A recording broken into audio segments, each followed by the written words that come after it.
Hello friends, welcome back to my studio. Hope you're well. My apologies, it has been so long since I have recorded something for you. I sold my house and studio late last year. It was a bit of a rush in the end. It only took us about 5 weeks to sell. We had 7 open houses in 5 weeks, so it was very intense. I didn't create a lot. I was very busy packing. One of the first areas was the studio because it's harder to pack up a house while you're living in it, right? So I packed up I did a massive declutter, donated a lot of art supplies, and then packed everything up into these few boxes. And I kept some aside, which I showed in the last video of what I was keeping with me. And those of you will recognize this cabinet behind me. And basically my supplies are only in half of that. Obviously I had that completely chockers as well as other shelving. So this is all I've got with me. I was meant to just pack a small tub, but ended up didn't fit in a tub, so I used my grandparents' trunk, and it's a gorgeous old trunk, and I managed to fill it with quite a lot. But now that I've spread it out here in this temporary space, I haven't got a lot with me, which is going to be really good to be very limited, and I think it'll be really healthy for my art practice. But gee, I'm missing things, and the art supplies were one of the first things to go into our storage unit because we're having a house built, so we're in temporary accommodation and temporary studio. So my apologies that the lighting isn't great in here either. I feel so blessed to be able to have a space to work from. I'm very, very lucky of the kindness and love of dear friends of ours have given me this space. I also packed my ring light, so we're just going to have to see how we go with this new setup for a while.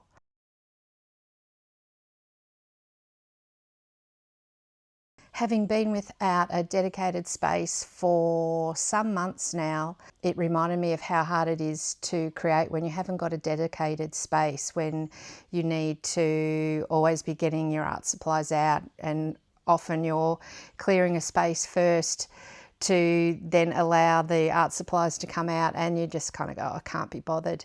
I have made a few videos in the past of that, which I will link in the description if you'd like to follow up on those and some advice I have about that. So because I thought I didn't think I'd actually have a space to create in at all. I thought I'd be pretty much sitting in a chair with a sketchbook in my lap. So I did buy some new art supplies.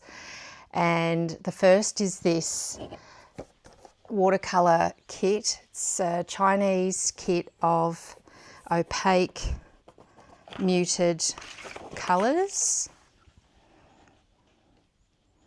And I don't use watercolor much. You know, I love this sort of color palette. The paints feel a bit sticky, a bit kind of plasticky, but in a swatching, they've come out really, really lovely, and they dry quite matte, so there's none of that plasticness present. So that was a pleasant surprise. And the other thing I picked up was some R&F drawing oils, and these are the colours. So midnight blue, a pale orange, a vermilion, celadon, and a yellow. Drawing oils are fairly new on the market. You will have seen lots of YouTubers trying them out and using them with varying degrees of success and likes and dislikes about them. My first use, I didn't like them at all. So here's me having a go. Drawing oils are very similar to an oil pastel, but they will dry. The oil pastel has a mineral oil in them that don't allow them to dry, so they need to be fixed. But these new drawing oils, and that's the kind of selling point of them, is that they're not as messy and perhaps a bit more portable than an oil stick or an oil bar, which is pure oil paint in a stick form. But they will dry and they will work with acrylics and oil paint. And I'm testing them here also. I've got a little oil pastel from Sennelier. Just really having a test, seeing how they go and having another go at these drawing oils. They have a little film on them that you need to wipe off. They're not as wasteful as the oil sticks. I've noticed you don't need much to get the outside edge of them off. But if you don't, they feel very chalky. But once you get that edge off, they are very creamy actually. So they're quite lovely. Second go round, yes, I've enjoyed them a lot more. You can see that I can wipe them with the baby wipes and smudge them very easily. And yeah, I'm just working here really back and forth, laying down some colour and then taking off with some titanium white, just some acrylic paint, taking off what I don't like and repeating back and forth between those things. The very last sketch I did today is this one.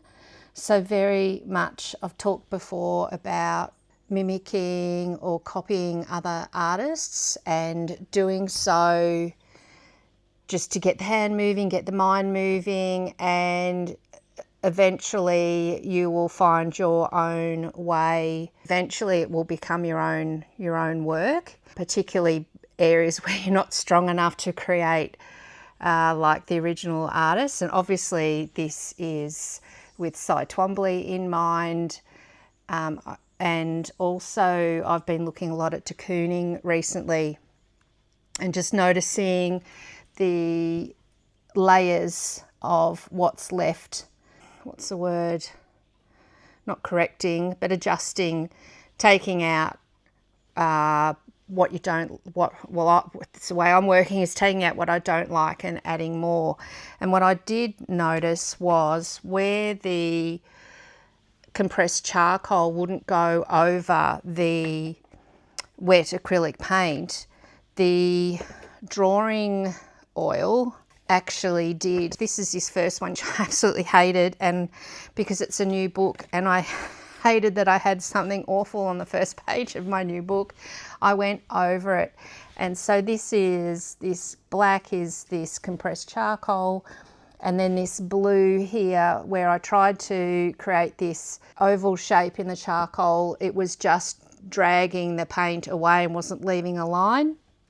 So I went over with this midnight blue drawing oil and it's created a lovely mark. So having a second play, learning about the capabilities of a new medium is, or new media is been really great to do. So I encourage you to do the same. If there's anything that you haven't quite gelled with the first time, get them out, have another go and just experiment, see what they can do. I really like smudging with the baby wipe, gave a really lovely mark. And then this sketch here was bounced off of this one, so very similar mark making, and I've brought in the oil pastel in that one and it lays down very, very well with the drawing oils. Sennelier oil pastel. Also, I wanted to mention the progression of just warming up, getting the hand moving from second sketch to third sketch to fourth, and then finishing off the day today with this one, which is actually really, really lovely. So the aim this year is to really try and stay in the play. I haven't got space to have canvas out, I don't think. Well, you never know, because I know I'll miss it. But I am also tried to set myself a challenge of not trying to create any finished work. I want to really stay in the play and the explore and the discovery and development of my work. And I hope you will join me on that journey. That's it from me this week. I hope you have a lovely week, and I shall see you next time. Bye.